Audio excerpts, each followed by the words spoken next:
Gələn il ünvanlı sosial yardımların məbləği artırılacaq. 2026-cı il üçün dövlət büdcəsində ünvanlı dövlət sosial yardımlarının verilməsi məqsədi ilə 465 milyon manat vəsait nəzərdə tutulub. Bunu Xəzər xəbərə müsahibəsində Milli Məclisin Əmək və Sosial Siyasət Komitəsinin sədri Musa Quliyev deyib. O qeyd edib ki, ünvanlı dövlət sosial yardımın təyin edilməsi məqsədi ilə ehtiyac meyarının həddi 300 manata çatdırılacaq. Cari ildə bu göstərici 285 manat təşkil edib.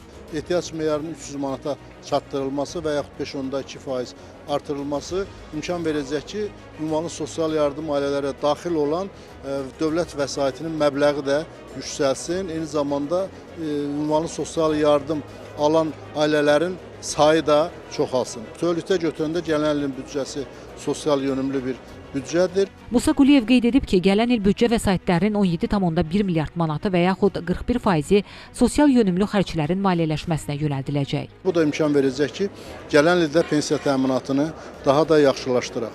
Bu ilin sonuna nəzərdə tutulur ki, ölkə üzrə orta aylıq əmək haqqı 9,2%-in artacaqdır və əgər bu artım baş verəcəksə, şübhəsiz ki, gələn il bütün pensiyaçıların pensiyalarının sığorta hissəsi 9,2% indeksləşdiriləcək, artırılacaqdır.